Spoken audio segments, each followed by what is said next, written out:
Good evening everyone and welcome to Gundam News. And unfortunately, we're starting off with some bad witch from Mercury News, because it has again been announced that we will be getting a delay. And this time it's not just one episode, but 2 episodes that will be delayed. But before you worry about the state of the anime's production, this time around it's not because of any internal problems. Rather, because of scheduling issues due to the end-of-year television programming.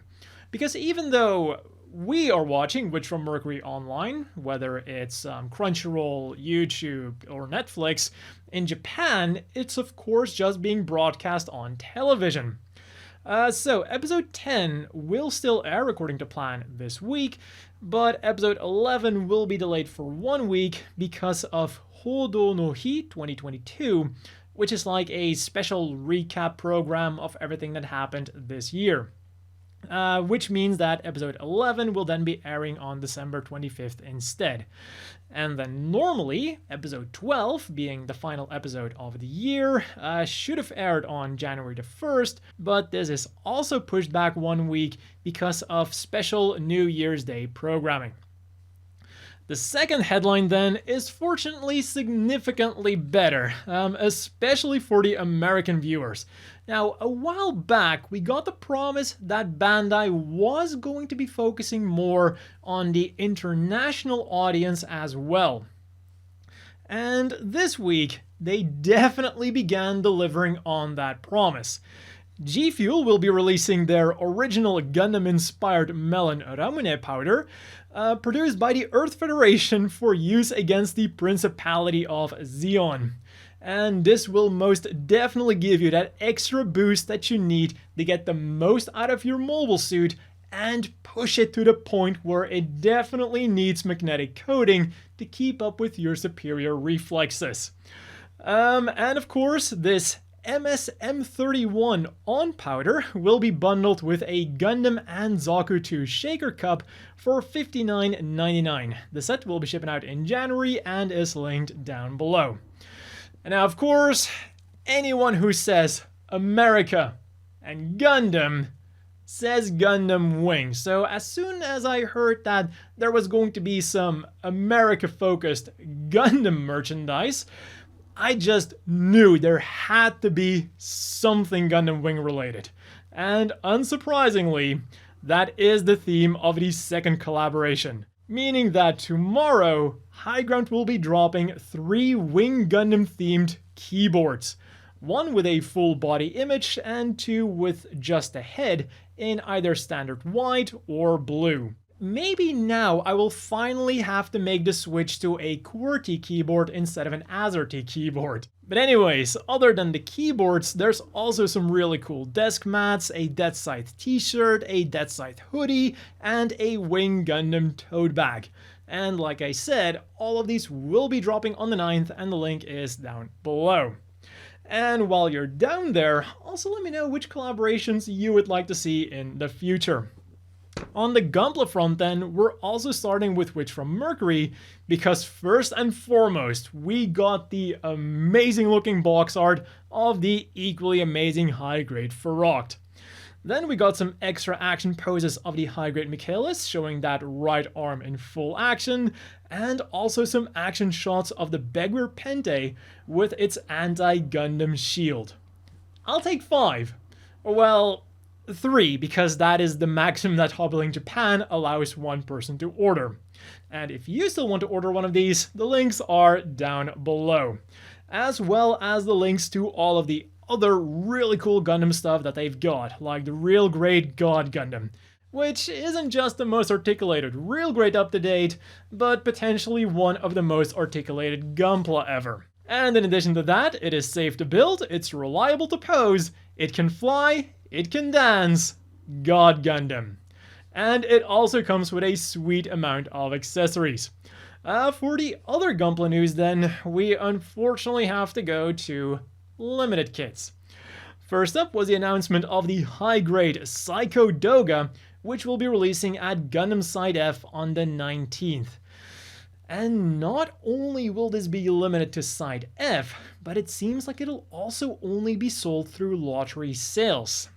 And to make matters worse yet, despite looking like a pretty straightforward remold of the standard Gira Doga, which is a 2008 model kit that retails for 1,800 yen, 13 US, this new Psycho Doga is going to be selling for a whopping 4,180 yen, 31 US. Sure, it might have a new head, shield, backpack, torso, shoulders, and weapons, but for something that is more than twice as expensive, I'm not really seeing a lot of justification for that price. And then combine that with how difficult this thing is going to be to get your hands on, I'm afraid that anyone who wants this honestly really awesome looking Gunpla is going to have to pay quite a bit for it. Over at P Bandai then, pre-orders went up for the Master Grade Gunner, Slash, and Blaze Wizard set. Most of the contents are pretty self-explanatory, but they also come with waterside decals and extra parts to allow you to hook up these packs to the Master Grade Eclipse Gundam, and also the newly announced Master Grade Gundam Astray Out Frame D. This triple set will set you back 3,850 yen, 28 US, and is currently slated for an April release, which is the same time that the Master Grade Astray Out Frame D that I just mentioned will also be releasing. 6,380 yen, 47 US, gets you the Astray itself, with its sub-arms, 2 armor Schneiders, 2 beam sabers with effect parts, beam rifle, a clear action base, extra backpack options for different packs, and of course its signature camera gun. And alongside of these, we're also getting a lot of Master Grade restocks, like the Raijin Striker pack, the Raijin Striker with the Eclipse, the Maneuver Striker, just the Eclipse Gundam, the Blaze Zaku Phantom / Zaku Warrior, the Testament Gundam, and many more standard release kits. On to the figure news then, where we got the final details for the 1/4 scale B-style Gundam Seed Destiny Meer Campbell Bunny version. Pre-orders opened last week Friday, and for 44,000 yen, which is the amount of US dollars on screen because I forgot to write down the conversion, this thick figure can be yours in September of next year. And technically speaking, she's not a P Bandai limited figure, because you can also order her from Ami, but nowhere else. And of course, they're making it a point that she'll look very nice next to the B-style Lacus. And after you've made that hard decision, there is another big P Bandai figure for you to think about: the Jumbo Soft Vinyl SD RX-78-2. It comes with a shield, a beam rifle, a beam saber, and a small acrylic nameplate, and it also moves a little bit. So far, so good.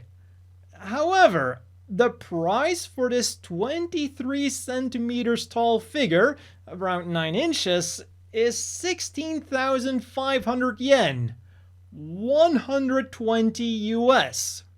You really have to like SD Gundams to justify that kind of price for a figure like this, or at least that's how I feel about it. A much more reasonable price then is the Robot Spirits RX-93FF New Gundam Option part set that will be releasing on the 10th for 3,850 yen, 28 US. Included in the set is a dedicated action base, thruster effect parts, an open version of the large funnel with beam effect part, the Hyper Bazooka with effect part, and an extra hand holding the cockpit of the Sazabi. And if you want some plushies, the Gundam Seed and Gundam Seed Destiny Mochi characters are getting a restock in May. Pre-orders went live on Wednesday, and 7,920 yen, around 60 US, gets you a Kira, Atherin, Izak, Diarca, Nickel, Shin, Rei, Destiny Kira, and Destiny Atherin. And if you buy them through P Bandai, you will also get a bonus Destiny EZAC. Moving on to the rest of the Witch from Mercury news then. In last week's episode, we got some really cool background information on the Beguir Pente. Now, when we first got the line art of this machine, I kind of assumed that it was going to be more of a one-of-a-kind ace mobile suit, just like the machine that it was based on, but instead, it turns out to be more of a limited production machine, which retains the focus of fighting against Gundams, just like its predecessor. Which doesn't mean, though, that it cannot fight well against regular machines as well. Because my god, these things were slaying. And I really liked how they once again showed off those feet claws. That was awesome. As for the rest of the episode then, Shiki was also really interesting because he's using some really underhanded tactics here, but the anime isn't showing him as a full-on villain either. So kind of like what happened with Guel, so I really wonder where Shiki and also his gang are going to go from here. Then we got a preview of the Witch from Mercury original soundtrack, with music video of the live orchestra playing it, linked down below. The Witch from Mercury themed decoration of the life-size Unicorn Gundam statue started last week Friday, and on the 5th, the Gundam Park Fukuoka started their Witch from Mercury campaign that will last until January the 9th. There's one of those ball lottery things to win some prizes, a really cool looking Ariel statue, and panels of the characters to take pictures with. In the gaming news then, in Gundam Battle Operation 2, the Jesta Shazar type Team B joins the fun, and a special lottery is being held in celebration of getting the PlayStation Partner Award 3 times in a row.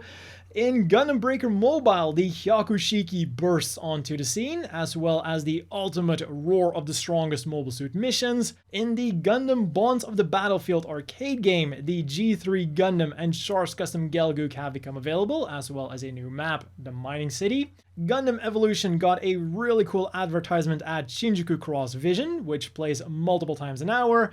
And UC Engage got the Cubelay mass production type, the new pilot Non, and a new episode of Pesce's 0088 story, of which you can find the animation on YouTube. And if card games are more your thing, on March 25th, Gundam and Battle Spirits will have another collaboration booster box. The main focus will be on Witch from Mercury, with the set also being called Witch's Awakening. And it will also have reprints from Seed, Seed Destiny, UC, and 00. In other news then, as part of the Haro Carbon Neutral project, Kazuhisa Kondo's Gundam illustrations are on display in Toyota City, and the life-sized new Gundam has been appointed by the Fukuoka police as their traffic safety ambassador. Which means that the new Gundam will now also be fighting against traffic accidents and drunk driving. And Kana Ichinose, the voice actor of Sulette Mercury, was also present at the inauguration ceremony. As for the things you could get this week then, on Saturday, the high-grade Beguir-Beu clear color version was released over at the Gundam base for 1,760 yen, 13 US. On Monday, we got the long-awaited fresh tomato-flavored Ariels, which of course will have Miorine on the cover. And you can eat these while building the high-grade Demi trainer and expansion set, both of which released today. The Demi trainer comes with a submachine gun, a stick, a shield, and an antenna, and goes for 1,320 yen, 10 US. And then with the expansion set, you get 2 open hands, a combat knife, a gun that can replace one of the hands, a circular saw, and then a bunch of different parts to make your own custom guns. And that set goes for 880 yen, 7 US. And for once, there was no new Gundam reading material, so we're immediately moving on to the Gundam Apparel. As always, we start with Strict G, who launched 2 new collections on last week, Friday. From Strict G Arms comes the second 22AW collection, which features a Zeon Forces or Char M65 mod field jacket with removable liner for 44,880 yen, 329 US. A regular M65 field jacket with removable liner still in the same two styles for 38,500 yen, 282 US. And matching M65 cargo pants for 17,380 yen, 128 US. Or you could pick up another M65 field jacket on the same day from the second Witch from Mercury collection. For again 38,500 yen, 282 US, you can get an Asticacia M65 field jacket. Or for 19,800 yen, 145 US, there is a very blue Asticacia backpack. And for 12,650 yen, 93 US, there is a very blue Asticacia shoulder bag.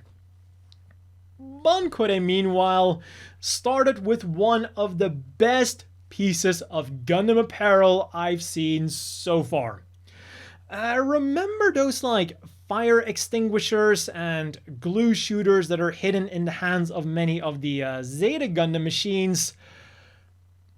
Well, how about we put that kind of design on a tissue box?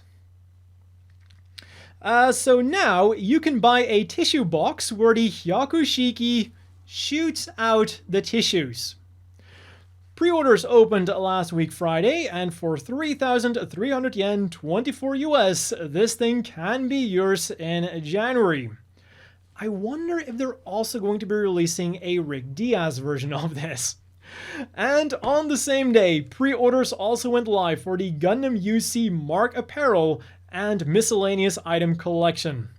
It features items inspired by the Unicorn Gundam, the Banshee, and the Kshatriya, and the available items are a jacket for 16,500 yen, 121 US, a zip-up hoodie for 8,250 yen, 60 US, a two-way tote bag for 6,050 yen, 45 US, and a beanie for 5,500 yen, 40 US. And all of these are slated for a January release.